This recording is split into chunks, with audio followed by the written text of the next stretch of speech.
l'égide de Serigne Babacar Sy Mansour, khalife général des Tidjanes, le comité d'organisation vous convie le grand gamou annuel de Serigne Aliou Seynou Sow radiyallahu taala kañ lay doon la 10 mai 2025 fële ci Tella Yargouy commune de Patar Sine mbokki dama ne l'islam wotetina mani programme bi nag dinañu ko amal su 9h jotee jàpp 12h dinañu amal récital Coran de 12h à 14h dinañu def conférence sur le thème la patience cérémonie officielle bi nag dinañu ko amal bu 17h jotee jàpp 19h waaye nag bu 0h jotee dinañu amal chant religieux et causerie sur la vie du prophète Mohammed Rasulullah sallallahu alayhi wa sallam conférence ba nag ki koy amal moom mooy El Hadji Cheikh Kandji mbokk yi bis ba ngoog ñu di ci woo xarit yi am di jàmb yeeg soppe un événement à ne surtout pas manquer votre présence est vivement souhaitée. وصليا يا إلهي وجيا أبدا أن محمدنا المختار في القدم محمدنا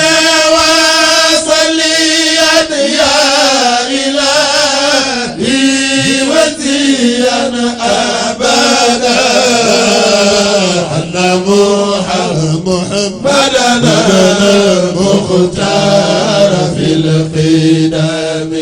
سيدي وعام 4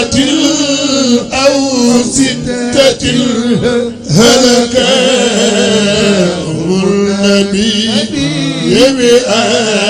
بأنواعنا بسوء مولانا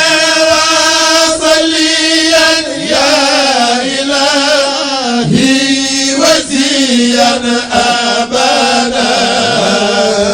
أن محمدنا مختار في القدم سيدي في دار رائعة قبر لا ذكر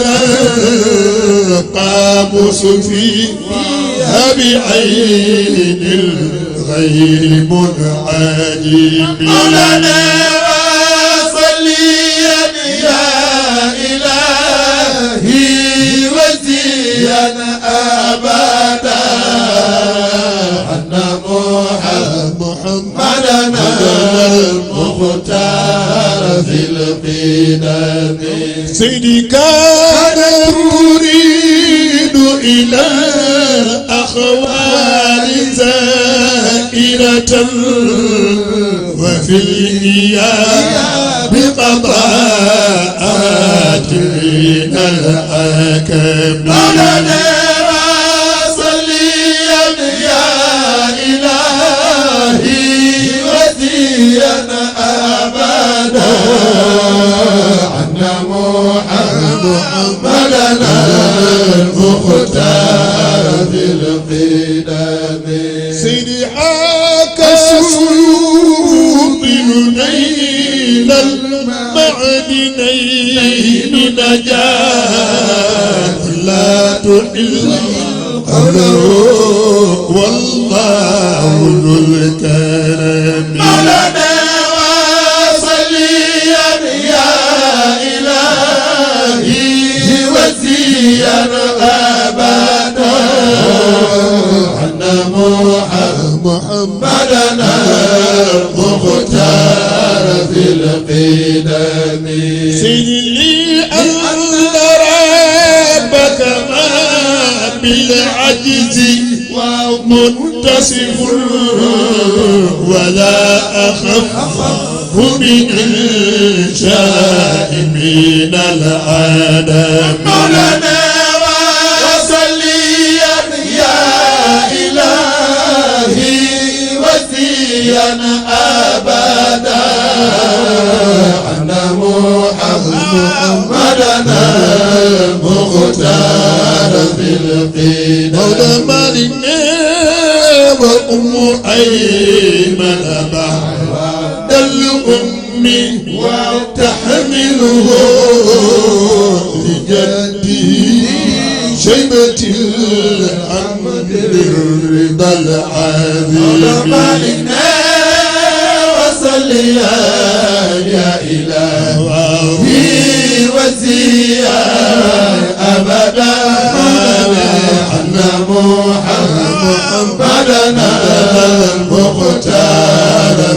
القيد مولى مالنا بسابع العام والهادي أتاه به فيا له رمد في شدة الآلام مالنا وصلي يا إلهي وزيا أبدا أنا محمدنا مختار في القيد مولى مالنا ودي إلى راهب طب يقول له دواء فارجع إلى الحرم مولى مالنا وصلي يا إلهي وزيا أبدا أن محمدنا مختار في القيد مولى مالنا ودي إلى راهب طب يقول له دواء فارجع إلى الحرم مالنا وصلي يا إلهي وزيا أبدا أنا محمدنا مختار في القيد مولى مالنا وجد في العالية شيل في يزن لكي يهنئه في الملك والإيمان مالنا وصلي يا إلهي وزيا أبدا أنا محمدنا مختار في القيد مولى مالنا أهداه جما وبالمرضي بشره بأصدق القول صدقا غير متهم مولى مالنا وصلي يا إلهي وزيا أبدا أنا محمدنا مختار في القيد مولى مالنا أهداه جما وبالمرضي بشره بأصدق القول صدقا غير متهم مولى مالنا وصلي يا إلهي وزيا أبدا أنا محمدنا مختار في القيد مولى مالنا أهداه جما وبالمرضي بشره بأصدق القول صدقا غير متهم مولى مالنا وصلي يا إلهي وزيا أبدا أنا محمدنا المختار في القيد مولى مالنا كما غدا فيه تسقي مصائبه من أجل يا وربي ويب اليوت مولى مالنا وصلي يا إلهي وزيا أبدا أنا محمدنا مختار في القيد مولى مالنا عام 8 وفاة الجد لا أدب وآتم وأنو شروان ذي الكرم علينا وصليا يا إلهي وسيا أبدا وعنا محمد ولنا المختار في القدم في غدا لجنا بالأمن وعبد مناف بالوسيلة جد المشفق الرائع مالكنا وصليا يا إلهي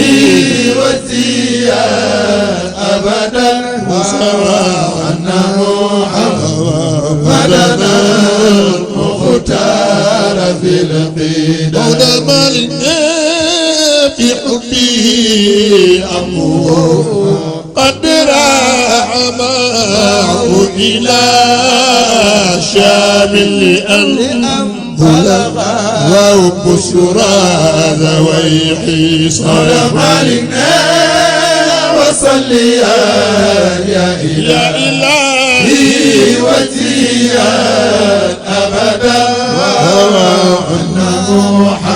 محمدنا المختار في القدم مولى مالكنا لما رآه راقم يكرمه وكان ليس يبالي في مروره مولى مالكنا وصليا يا إلهي وزيا أبدا وأن محمدنا المختار في القدم مولى مالكنا تخلف البدر عنهم في رحالهم فقال فادعوه فالتخليف لم يقل مالكنا وصليا يا إلهي وزيا أبدا وأن محمدنا المختار في القدم مولى مالكنا فقام بالفتى إياه محتدنا وقائلا إن ذا اللؤم مع القذف وصليا يا إلهي وزيا أبدا وأن محمدنا